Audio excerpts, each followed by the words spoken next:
Hi hello ನಮಸ್ಕಾರ ಕರ್ನಾಟಕ, ನಾನು ನಿಮ್ಮ ಜಯಂತ ಚಕ್ರವರ್ತಿ. ಸೊ ಕನ್ನಡ ಫಿಲ್ಮ್ ಹಿಸ್ಟ್ರಿ ಇವತ್ತಿನ ಹೊಸ ಕಂಟೆಂಟ್ನಲ್ಲಿ ನಮ್ಮ ಈ ವರ್ಷದ very most expected cinema Gauri ಸಿನಿಮಾದ ನಾಯಕ ನಟರು ಹಾಗೂ ನಾಯಕ ನಟಿ ಇದ್ದಾರೆ. ಹೇಗಿದ್ದೀರಾ ಇಬ್ಬರು? ನೀವು? ನಾನು ಸೂಪರ್ ಆಗಿದ್ದೀನಿ. ಯಾ, ಫೇಸಲ್ಲಿ ಸ್ವಲ್ಪ ಏನೋ ಒಂಥರ ಗೊಂದಲ, ಟೆನ್ಷನ್ನು ಇಬ್ಬರಿಗೂ ಇದೆ. ಯಾಕೆ ಅಂತ ಕೇಳ್ಬೋದಾ? ಫಸ್ಟ್ ಗೊಂದಲ, ಹೌದೌದು, ಟೆನ್ಷನ್ ಇದೆ, ಏನೋ ಒಂಥರ. ನೀವು ಬಂದಿರೋ ಖುಷಿ ಇದೆ. ಖುಷಿನಾ? ಯಾಕೆ ಮೇಡಮ್? ನಮಗೋಸ್ಕರ ಇಷ್ಟು ದೂರ ಬಂದು ನಮ್ಮ ಮಾತನ್ನ ಕೇಳಿಸ್ಕೊಳಕ್ ಬಂದಿದ್ದೀರಲ್ಲ. ಓಕೆ, ಸರಿ. ನಿಮ್ಗೆ ಏನೋ ಟೆನ್ಷನ್ ಇದೆ ಫೇಸಲ್ಲಿ, ನಂಗೆ ಕಾಣ್ತಾ ಇದೆ. ಇಲ್ಲ, ನೀವು ಬಂದಿರೋದಕ್ಕೆ ತುಂಬಾ ಖುಷಿ ಆಗ್ತಾ ಇದೆ. ನೀವು ಇಂಟರ್ವ್ಯೂ ಕಾಯ್ತಾ ಇದ್ವಿ. ಮೇ ಬಿ ಫಾದರ್ ಇಷ್ಟು ಅಂದ್ರೆ ರೆಡಿ ಮಾಡಿದಾರೆ, ಹಿಂಗೆ ಹೇಳ್ಬೇಕು, ನೀಟಾಗಿ ಡಿಗ್ನಿಟಿಯಾಗಿ ಆನ್ಸರ್ ಮಾಡಬೇಕು ಅಂತ. ಓಕೆ, ಅಂದ್ರೆ ಈಗ ಹೊಸ ಸಿನಿಮಾ ಇದು ಅಂಡ್ ನಿಮ್ಮಿಬ್ಬರು ಕೆರಿಯರ್ಗೆ ಫಸ್ಟ್ ಸಿನಿಮಾ ಅಂತ ಹೇಳ್ಬೋದು. ಬಟ್ ನೀವು ಆಲ್ರೆಡಿ ಸೀರಿಯಲ್ ನಲ್ಲಿ, ಬಿಗ್ ಬಾಸ್, ಕೆಲವೊಂದು ರಿಯಾಲಿಟಿ ಶೋಗಳಲ್ಲಿ ಕಾಣಿಸ್ಕೊಂಡು ಆಲ್ರೆಡಿ ಒಂದು ಫೇಸ್ ಸಿಕ್ಕಿದೆ ಕರ್ನಾಟಕಕ್ಕೆ. ಬಟ್ ನಿಮ್ದು ಇದು ಫಸ್ಟ್ ಸಿನಿಮಾ. ಸೊ ಅದರಿಂದ ನಾನು ಕೇಳಿದೆ, ಯಾವ ಥರ ಟೆನ್ಷನ್ ಇದೆ, ಏನು ಮೈಂಡಲ್ಲಿ ಏನು ಓಡ್ತಾ ಇದೆ, ಜನ ಹೇಗೆ ಎಕ್ಸ್ಪೆಕ್ಟ್ ಮಾಡ್ಬೋದು, ನಮ್ಮನ್ನ ಹೆಂಗೆ ತಗೊಬೋದು ಅಂತ ಅನ್ಕೊತಾ ಇದೆ ಅಂತ ಕೇಳಿದೆ. ಅದೇ ಸರ್, ತುಂಬಾ ಪ್ರಿಪರೇಷನ್ ಮಾಡಿದ್ವಿ, ತುಂಬಾ ಕೆಲಸ ಮಾಡಿದ್ವಿ, ಎಷ್ಟೊಂದು ಜನ ಕಷ್ಟಪಟ್ಟು ಸಿನಿಮಾ ಮಾಡಿದ್ವಿ. ಸೊ ಆ ಟೆನ್ಷನ್ ಇದೆ, ಅಂದರೆ ಹೇಗೆ ಜನರು ಇಷ್ಟಪಡ್ತಾರೋ, ಇಷ್ಟ ಆಗಲ್ವೋ, ಸಿನಿಮಾ ಬಗ್ಗೆ ಏನು ಹೇಳ್ತಾರೆ ಅಂತ ಕಾಯ್ತಾ ಇದ್ದೀವಿ. ಬಟ್ ಅಂದ್ರೆ ಈ ಸಿನಿಮಾ ಮಾಡೋ ಮುಂಚೆನೂ ತುಂಬಾ ಪ್ರಿಪರೇಷನ್ ಇತ್ತು ನಮ್ದು. ಸಿನಿಮಾ ಕ್ಯಾರೆಕ್ಟರ್ಗೋಸ್ಕರ ಡ್ಯಾನ್ಸು, ಸಾಂಗ್ಸ್ಗು, ಆಮೇಲೆ ಫೈಟ್ ಸೀನ್ಸು ಎಲ್ಲದೂ ಒಂಥರ ಪ್ರಿಪ್ರೇಷನ್ ಮಾಡ್ಕೊಂಡು ಬಂದಿದೆ.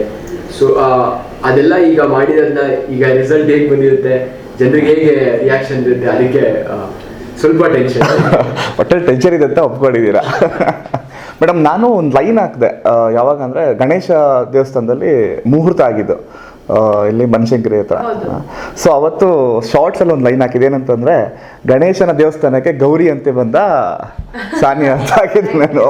ಸೊ ಅದು ಲೈನ್ ಸಿಕ್ಕಾಪಟ್ಟೆ ವೈರಲ್ ಆಗಿತ್ತು ನನ್ನ ಇದರಲ್ಲಿ. ಸೊ ನೀವು ನೋಡಿದಿರಲ್ಲ ಗೊತ್ತಿಲ್ಲ, ಮೇ ಬಿ 25 ಲಕ್ಷ ಏನೋ ಓಡಿತ್ತು ಅದು. So first ಸಿನಿಮಾದು. ಸೊ ಅಲ್ಲೇ ಒಂದು ಬ್ರೇಕ್, ಅಂದರೆ ಓಕೆ, ಸಿನಿಮಾಗೆ ಜನ ಈ ಥರ ನಿಮ್ಮ ಫೇಸ್ ಸಿಕ್ಕಾಪಟ್ಟೆ ವ್ಯಾಲ್ಯೂ ಇಂದ ಗೊತ್ತಿತ್ತು ನಮ್ಗೆ ಮುಂಚೆನೆ. ಬಟ್ ಈ ಮಟ್ಟಿಗೆ ಫಸ್ಟ್ ಸಿನಿಮಾಗೆ ಇಷ್ಟೊಂದು ವೈರಲ್ ಆಗುತ್ತೆ ಅಂತ ನಾವು ಅಂದ್ಕೊಂಡಿಲ್ಲ. ಸೊ ಆ ಒಂದು ಇದ್ರ ಬಗ್ಗೆ ಏನು ಹೇಳ್ತೀರಾ ಅಂತ ನೀವು? ಅಂದ್ರೆ ನನ್ನನ್ನ ಮುಂಚೆನೆ ತುಂಬಾ ಚೆನ್ನಾಗಿ ಸ್ವೀಕಾರ ಮಾಡ್ಕೊಂಡಿದ್ರು. ನಾನು ಸಣ್ಣ ತೆರೆಲಿ ಇರ್ಬೇಕಾದ್ರೂ ಅಷ್ಟೇ, ಆಮೇಲೆ ರಿಯಾಲಿಟಿ ಶೋಸ್ ಮಾಡಿದಾಗ್ಲೂ ಅಷ್ಟೇ, ಮತ್ತೆ ಈಗ ದೊಡ್ಡ ತೆರೆ ಮೇಲೆ ಮೊದಲನೇ ಸತಿ ಕಾಣಿಸ್ಕೊತಿರೋದ್ರಿಂದ ಯಾವ ತರ ಸ್ವೀಕಾರ ಮಾಡ್ಕೊಳ್ತಾರೆ ಅನ್ನೋ ಕ್ವೆಶ್ಚನ್ ಇದೆ. ಹೌದು, ಆದ್ರೆ ಮಾಡ್ಕೊಳ್ಳಿ ಅಂತ ಬೇಡ್ಕೋತೀನಿ ಕೂಡ. ಓಕೆ, ಒಂದು ಕನ್ಫ್ಯೂಷನ್ ಏನಂದರೆ, ಗೌರಿ ಅನ್ನೋದು ಸಿನಿಮಾ ಟೈಟಲ್. ನೀವು ಪುಟ್ಟ ಗೌರಿ ನಮ್ಮ ಕನ್ನಡ ಇಂಡಸ್ಟ್ರಿಗೆ ಎಲ್ಲರೂ ಅಂದ್ಕೊಂಡಿದ್ದು ನಿಮ್ಮ ಹೆಸರು ಗೌರಿ ಇರುತ್ತೇನೋ ಮೋಸ್ಟ್ಲಿ ಅಂತ, ಈ ಥರ ಲಿಂಕ್ ಅಂತ ಆಲ್ರೆಡಿ ಲಿಂಕ್ ಇರೋದ್ರಿಂದ ಹಿಂಗಿರ್ಬೋದು ಅಂತ. ಬಟ್ ನಮಗೆ ಒಂದು ಫಸ್ಟ್ ನಿಮ್ಮ ಇಂಟ್ರೊಡಕ್ಷನಲ್ಲಿ ಶಾಕ್ ಆಗೋಯ್ತು ನಮಗೆ. ಸೊ ಗೌರಿ ಅನ್ನೋದು ನಿಮ್ಮ ಹೆಸರು ಅಂತ. ಸೊ ಇದ್ರ ಬಗ್ಗೆ, ಟೈಟಲ್ ಬಗ್ಗೆ ಹೇಳಿ, ಸೊ ಒಂದು ಕ್ಯಾರೆಕ್ಟರ್ ಬಗ್ಗೆ ಹೇಳಿ ಅಂತ. ಅದೇ ನಮ್ಮ ಸಿನಿಮಾದ ಹೆಸರು ಗೌರಿ ಅಂತ ಇಟ್ಟಿದ್ದು ನಮ್ಮ ಅತ್ತೆಯವ್ರ ಬಗ್ಗೆ ಪ್ರೀತಿಯಿಂದ ನಾವು ಡೆಡಿಕೇಟ್ ಮಾಡಿ ಇಟ್ಟಿದ್ದು. ಬಟ್ ಅವ್ರ ಕತೆದು ಈ ಕತೆಗೂ ಆ ಸಂಬಂಧ ಇಲ್ಲ. ಬಟ್ ಇದೊಂದು ಬೇರೆ ತರ ಕತೆ, ಯಾಕಂದ್ರೆ ಟ್ರೂ ಸ್ಟೋರಿ ತಗೊಂಡು ಇನ್ಸ್ಪೈರ್ ಆಗಿ ಒಂದು ಕತೆ ಮಾಡಿರೋದು. ಆಮೇಲೆ ನೀವು ನೋಡಿದಾಗೆ ನನ್ನ ಹೆಸರು ಗೌರಿ ಶಂಕರ್ ಅಂತ, ಗೌರಿ ಅಂತ ಎಲ್ಲರೂ ಕರೀತಾರೆ. ಸೊ ಆ ಥರ ಪಾತ್ರ ಇದು ಒಂದು. ಬಟ್ ಅದೇ ನೀವು ನೋಡಿದಾಗ ಇನ್ನ ಸ್ಟೋರಿ ಬಗ್ಗೆ ಜಾಸ್ತಿ ಬಿಟ್ಕೊಳಂಗಿಲ್ಲ ಅಂತ ಹೇಳಿ ನೀವು ನೋಡಿದಾಗ. ಮೇಡಮ್, ನಿಮ್ಗೆ ಏನು ಅನ್ನಿಸ್ತು ಈ ಟೈಟಲ್ ಕೇಳಿದ ತಕ್ಷಣ? ನಿಮ್ಗೆ ಆಲ್ರೆಡಿ ಕನೆಕ್ಟ್ ಇರುವಂಥ ಟೈಟಲ್ ಇದು. ಸೊ ಸೀರಿಯಲ್ಲೆಲ್ಲ ಗೌರಿ ಅಂತಾನೆ ಕರೀತಾರೆ. ಏನು ಅನ್ನಿಸ್ತು ನಿಮ್ಗೆ ಅಂತ ಕೇಳಿದ ತಕ್ಷಣ? ಅಂದ್ರೆ ನನಗೆ ಏನ್ ಕಾಕತಾಳೀಯ ಅನ್ಬೇಕಾ ಅಥವಾ ಡೆಸ್ಟಿನಿ ಅನ್ಬೇಕಾ ಗೊತ್ತಿಲ್ಲ. ಬಟ್ ಒಂದು ಪರ್ಫೆಕ್ಟ್ ಟೈಮಿಂಗ್ ಅಲ್ಲಿ ಮೂಡ್ ಬಂದಿದೆ ನನಗೂ ಈ ಚಿತ್ರ. ಆ ಹೆಸರು ನನಗೆ ಏನೋ ಧಾರಾವಾಹಿ ಮಾಡಿದಾಗ ದೊಡ್ಡ ಹೆಸರು ತಂದ್ಕೊಟ್ಟಿತ್ತು. ಸೊ ಇವಾಗ ಇಲ್ಲೂ ದೊಡ್ಡ ಹೆಸರು ತಂದ್ಕೊಡತ್ತೆ ಅನ್ನೋ ಕನಸಿದೆ. ಬಟ್ ಆಲ್ರೆಡಿ ಇವಾಗ ನೀವೇ ಮೊದಲೇ ಹೇಳ್ದಂಗೆ ನೀವು ಒಂದು ಲೈನ್ ಹಾಕ್ತಿದ್ದಂಗೆನೆ ಅದು ಅಷ್ಟು ಇದಾಗಿತ್ತು ಅಂತ. ಸೊ ಹಂಗಂದ್ರೆ ಈ ಹೆಸರಿಗೂ ನನಗೂ ಏನೋ ಒಂದು ಅವಿನಾಭಾವ ಸಂಬಂಧ ಇದೆ ಅಂತ ಅನ್ಸುತ್ತೆ. ಯಾ, ಮೇ ಬಿ ಇಲ್ಲಿಂದನೇ ಶುರುವಾಗೋದು ನಿಮ್ಮದು ಒಂದು ಬಿಗ್ಗೆಸ್ಟ್ ಜರ್ನಿ, ಅದು ಸಿನಿಮಾ ಜರ್ನಿ ಹೇಳಿದ್ದು may be. Yeah, and sir, ಈಗ ಇಂದ್ರಜಿತ್ ಲಂಕೇಶ್ ಅವ್ರ ಸಿನಿಮಾಗಳೆಲ್ಲ ನೋಡಿದ್ದೀರಾ ನೀವು? ಆಲ್ಮೋಸ್ಟ್ ಎಲ್ಲ. ಸೊ ಎಲ್ಲ ಒಂದೇ ಫ್ಲೇವರ್ ಇದೆ, rom com. So comedy, romance, ಇದು ಸರ್ ಅವರ ಒಂದು ಫ್ಲೇವರ್. ಬಟ್ ನಿಮ್ಮ ಫೇಸ್ ನೋಡಿದಾಗ ಒಂದು ಆ್ಯಕ್ಷನ್ ಇರೋ ಥರ ಕಾಣ್ತಾ ಇದ್ದೀರಾ. ನಮಗೊಂದು ಕುತೂಹಲ, ಹೆಂಗಿರ್ಬೋದು ತೆರೆ ಮೇಲೆ, ಹೆಂಗೆ ತೋರಿಸಿರ್ಬೋದು ನಿಮ್ಮನ್ನ ಅಂತ. ಅದೇ ನಾನು ಮುಂದೆ ಹೇಳ್ಬೇಕಂದ್ರೆ, ನಮ್ಮ ಅಪ್ಪಾಜಿ ಸಿನಿಮಾ ಯಾವಾಗಲೂ ಕಾಯ್ತಾ ಇದೆ. ರಿಲೀಸ್ ಮಾಡುವಾಗ ಪ್ರೀಮಿಯರ್ ಶೋ ಏನೋ ಕರ್ಕೊಂಡೋಗಿ ನಾನು ಯಾವಾಗಲೂ ಕಾಯ್ತಾ ಇದ್ದೆ. ಅವ್ರ ಸಿನಿಮಾ ನನಗೆ ತುಂಬ ಇಷ್ಟ. ಬಟ್ ಇದು ಒಂಥರ ಡಿಫ್ರೆಂಟ್ ಜಾನರ್, ಅಂದರೆ ಅದು ಆ್ಯಕ್ಷನು ಎಲ್ಲ ಮಾಸು ಆ ಥರ ಎಲ್ಲ ಎಲಿಮೆಂಟ್ಸ್ ಇಟ್ಕೊಂಡು ಒಂಥರ ಡಿಫ್ರೆಂಟಾಗಿ ಮಾಡಿದ್ದೀವಿ. ಅಂದರೆ ಎಲ್ಲ ಶೇಡಲ್ಲೂ ತೋರಿಸ್ತಾ ಇರೋ ಒಂದು ಕ್ಯಾರೆಕ್ಟರ್ನ ಒಂದು ಚಾಲೆಂಜಾಗಿ ತೊಗೊಂಡು ಅಪ್ಪಾಜಿಯವರು ಇದು ಬೇರೆ ಜಾನ್ರಿಗೆ ಶಿಫ್ಟ್ ಮಾಡಿಕೊಂಡು ಈ ಥರ ಸ್ಕ್ರಿಪ್ಟ್ ಮಾಡಿದೆ.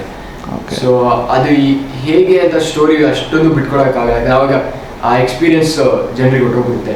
ಬಟ್ ಅದೇ ಒಂಥರ ಆ್ಯಕ್ಷನ್ನು, ಡ್ರಾಮಾ, ಒಂಥರ ಇನ್ಸ್ಪೈರಿಂಗ್ ಸ್ಟೋರಿ, ಕಾಮಿಡಿ ಇದೆ, ರೊಮ್ಯಾನ್ಸ್ ಎಲ್ಲ ಖಂಡಿತ ಇಟ್ಕೊಂಡಿದ್ದೀವಿ. ಸ್ಪೆಷಾಲಿಟಿ ನಮ್ಮ ಅಪ್ಪಾಜಿಯವರು.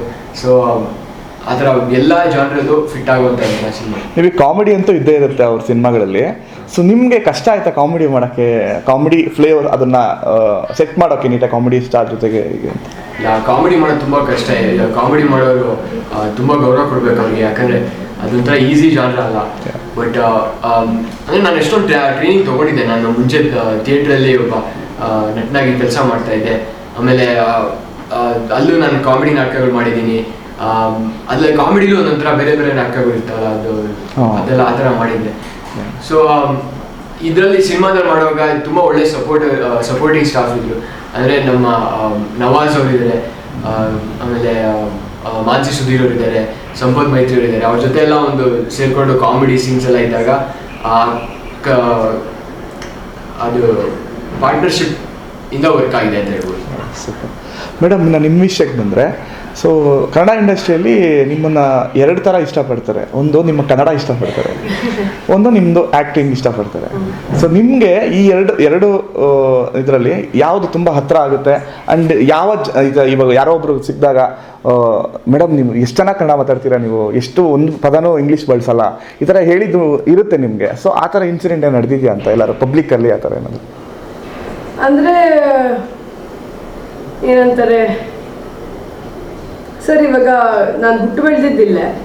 ಸೊ ಕನ್ನಡ ಒಂಥರ ರಕ್ತದಲ್ಲೇ ಇರುತ್ತೆ. ಆ್ಯಂಡ್ ಸ್ಪಷ್ಟವಾಗಿ ಒಂದು ನೋಡ್ಕೊಂಡ್ರೆ ಎಲ್ಲರೂ ಕನ್ನಡ ಮಾತಾಡಲೇಬೇಕು, ಯಾಕಂದ್ರೆ ನಮ್ಮ ಮಾತೃಭಾಷೆ ಅದು. ಆ್ಯಕ್ಟಿಂಗ್ ವಿಚಾರಕ್ಕೆ ಬಂದಾಗ ಆಬ್ವಿಯಸ್ಲಿ ನನಗೆ ಇದೇ ಮಣ್ಣಲ್ಲಿ ಆ್ಯಕ್ಟಿಂಗ್ ಅವಕಾಶಗಳು ಸಿಕ್ಕಿರೋದು. ಆ್ಯಂಡ್ ನಾನು ಕನ್ನಡದಲ್ಲೇ ಇಷ್ಟು ದಿನ ಆ್ಯಕ್ಟಿಂಗ್ ಮಾಡ್ಕೊಂಡು ಬಂದಿರೋದು. ಇವಾಗ ಎರಡೂ ಸೇರಿಸಿ ಗಮನಿಸ್ತಾರೆ, ನನ್ನ ಹೊಗಳ್ತಾರೆ ಅಂದ್ರೆ ತುಂಬಾ ಖುಷಿ ಪಡ್ಬೇಕಾಗಿರೋ ವಿಚಾರನೇ. ಆದ್ರೆ ಪ್ರಾಬಬ್ಲಿ ನನಗೆ ಕನ್ನಡಕ್ಕಿಂತ ಹೆಚ್ಚು ಆಕ್ಟಿಂಗ್ಗೆ ಜಾಸ್ತಿ ಪ್ರಾಮುಖ್ಯತೆ ಕೊಟ್ರೆ ನನಗೆ ಆಸ್ ಅನ್ ಆಕ್ಟರ್ ಇನ್ನು ಬೆಳೆಯಕ್ಕೆ ಹೆಲ್ಪ್ ಆಗುತ್ತೆ ಅಂತ ಅನ್ಸುತ್ತೆ. ಯಾಕಂದ್ರೆ ಕನ್ನಡ ಖಂಡಿತವಾಗ್ಲೂ ಕನ್ನಡ ಅದೊಂಥರ ಏನು ಸುಲಭವಾಗಿ ಬಂದ್ಬಿಡುತ್ತೆ. ಅದಕ್ಕೇನು ಎಕ್ಸ್ಟ್ರಾ ಎಫರ್ಟ್ ಹಾಕ್ಬೇಕಾಗಿಲ್ಲ. ಸೊ ಆಕ್ಟಿಂಗ್ ಆದ್ರೆ ನಾನು ಸ್ವಲ್ಪ ಜಾಸ್ತಿ ಯೋಚನೆ ಮಾಡಿ ಆಕ್ಟಿಂಗ್ ಮಾಡ್ಬೇಕು. ಸೊ ಪ್ರಾಬಬ್ಲಿ ಹಂಗೋದ್ರೆ ಆ ದಾರಿಯಲ್ಲಿ ಜಾಸ್ತಿ ಹೋದ್ರೆ ಖುಷಿ ಪಡುತ್ತೆ. ತುಂಬಾ ವೆಯ್ಟ್ ಮಾಡಿದ್ರಿ ನೀವು ಆಕ್ಚುಲಿ ಸಿನಿಮಾಗೆ ಬರಬೇಕು ಅಂತ. ಇದು ಪ್ರೀ ಪ್ಲಾನ್ಡಾ ಇಲ್ಲ ನಿಮಗೆ ಸ್ಕ್ರಿಪ್ಟ್ ತುಂಬಾ ಹುಡುಕಿದ್ರೆ ಗೊತ್ತಿಲ್ಲ, ಬಟ್ ಗೌರಿ ಅನ್ನೋ ಸಿನಿಮಾ ನಿಮಗೆ ಪರ್ಫೆಕ್ಟ್ ಹೆಜ್ಜೆ ಅಂತ ಅನಿಸ್ತಾ ಇದೆ. ಇದೊಂದು ದೊಡ್ಡ ಹೆಜ್ಜೆ ಆಗಿರೋದ್ರಿಂದ ಸ್ಯಾಟಿಸ್ಫ್ಯಾಕ್ಷನ್ ಆಗಿದೆಯಾ ನಿಮಗೆ? ಓಕೆ ಅಂತ ಖಂಡಿತವಾಗ್ಲೂ ಮನಸಾರೆ ತೃಪ್ತಿ ನನಗೆ. ಯಾಕಂದ್ರೆ ಒಂದು ನನಗೆ I had moments where I felt like probably ನನ್ನ ಕಪ್ ಆಫ್ ಟೀ ಅಲ್ವೇನೋ ಇದು ಅಂತಾನು ಅನ್ಸ್ಬಿಟ್ಟಿತ್ತು ನನಗೆ. ಯಾಕಂದ್ರೆ ತುಂಬಾ ವರ್ಷಗಳು ಕಾದು ಅಂದ್ರೆ ಕಾದಿದ್ದೆ ಅಂದ್ರೆ ನಾನು ಕಾಯ್ತಾ ಸುಮ್ಮನೆ ಕೂತಿರ್ಲಿಲ್ಲ. ನನ್ನ ಗೋಲ್ ಸುತ್ತಮುತ್ತ ಯಾವ್ಯಾವ ಕೆಲಸಗಳಲ್ಲಿ ನಾನು ಪರಿಣಿತಗೊಳಿಸ್ಕೋಬೇಕು ನನ್ನನ್ನ, ಆ ಕೆಲಸದಲ್ಲಿ ನಾನು ತೊಡಗಿಸ್ಕೊಂಡಿದ್ದೆ. So but you will have one of those days ಅಂತ ಅಂತಾರಲ್ಲ, ಏನಕ್ಕೆ ಏನು ಮುಂದಕ್ಕೆ ಹೋಗ್ತಿಲ್ವಲ್ಲ, ಯಾಕೆ ನನಗೆ ಹಿಂಗಾಗ್ತದೆ ಅನ್ನೋ ಕ್ವಶನ್ಸ್ ಎಲ್ಲ ಇತ್ತು. ಬಟ್ ಆಮೇಲೆ ನಿಧಾನಕ್ಕೆ ಹೋಗೆ ನನಗೂ ಟೈಮ್ ಬರುತ್ತೆ ಅಂತ ನಾನು ನಿಜವಾಗ್ಲೂ ಆ ಸ್ಲೋಗನಲ್ಲಿ ನಾನು ಬಿಲೀವ್ ಮಾಡಿದ್ದೆ. ಆ್ಯಂಡ್ ಖಂಡಿತವಾಗ್ಲೂ ನನ್ನ ಟೈಮ್ ಬಂದಿದೆ. ಆ್ಯಂಡ್ ಈ ಪಾತ್ರ ಹೆಂಗೆ ಅಂದರೆ ನನಗೆ ಹೆಂಗೆ ಬೇಕು ಅಂತ ನಾನು ಮನಸ್ಸಲ್ಲಿ ಅಂದ್ಕೊಂಡಿದ್ದು ಅದೇ ರೀತಿ ಸರ್ ಬರ್ದಿದ್ದಾರೆ. ಇದಕ್ಕೆ ಅನ್ಸುತ್ತೆ ಡಿವೈನ್ ಟೈಮಿಂಗ್ ಅಂತ ಹೇಳೋದು. ಓಕೆ, ಅಂದರೆ ಎಷ್ಟು ಸ್ಕ್ರಿಪ್ಟ್ನ ನೀವು ರಿಜೆಕ್ಟ್ ಮಾಡಿರ್ಬೋದು? ಅಂದರೆ ನಂಗೆ ಇದು ಓಕೆ ಆಗ್ತಾ ಇಲ್ಲ ಮೊದಲನೇ ಹೆಜ್ಜೆ. ಎಷ್ಟು ಅಂದರೆ ನನಗೆ ಹೆಂಗೆ ಬರೋದು ಅಂದರೆ ಎಲ್ಲೋ ಒಂದ್ ಕಡೆ ಸುಮ್ನೆ ಬೊಂಬೆ ತರ ನಿಂತ್ಕೊಳ್ಳುವಂತ ಸ್ಕ್ರಿಪ್ಟ್ಗಳು ಬರೋದು, ಅಂದ್ರೆ ವಿತ್ ಹೀರೋ. ಅಂಡ್ ಇನ್ನೊಂದಷ್ಟು ಹೊಸಬ್ರು ತುಂಬಾ ಚೆನ್ನಾಗಿ ಕತೆ ಬರ್ಕೊಂಡು ಬಂದಿರೋರು. ಆದ್ರೆ ಅನ್ಫಾರ್ಚುನೇಟ್ಲಿ ಅಥವಾ ಫಾರ್ಚುನೇಟ್ಲಿ ನಂಗೆ ಗೊತ್ತಿಲ್ಲ, ನಾನು ಯಾವ್ದಾವ್ದಕ್ಕೆ ಇಲ್ಲ ಅಂತ ಹೇಳಿದಿನೋ ಅದು ಇವತ್ತಿನವರೆಗೂ ತೆರೆ ಮೇಲೆ ಬಂದಿಲ್ಲ. ನನಗೆ ಗೊತ್ತಿಲ್ಲ ಅದು ಹಿಂಗೆ. I think it was my gut feeling or intuition. ಏನ್ ಹೇಳ್ತಾರೆ ಅದಕ್ಕೆ ಗೊತ್ತಾಗಲ್ಲ. ಬಟ್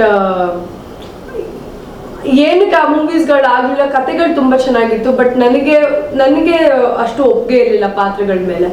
ಬಟ್ ಇದನ್ನ ಕೇಳಿದ ತಕ್ಷಣನೇ ನೋ ಸೆಕೆಂಡ್ ಥಾಟ್ಸ್, ನನಗೆ ಸರ್ ನಾನು ಇದನ್ನ ಮಾಡ್ತೀನಿ ಅನ್ನೋ ಒಂದು ಉತ್ತರ ಡೈರೆಕ್ಟ್ ಆಗಿ ಬಂದ್ಬಿಡ್ತು. So this movie was meant to be ಅಂತ ಅನ್ಸುತ್ತೆ. ಓಕೆ, 100% ಸ್ಯಾಟಿಸ್ಫ್ಯಾಕ್ಷನ್ ಆಗಿದೆ.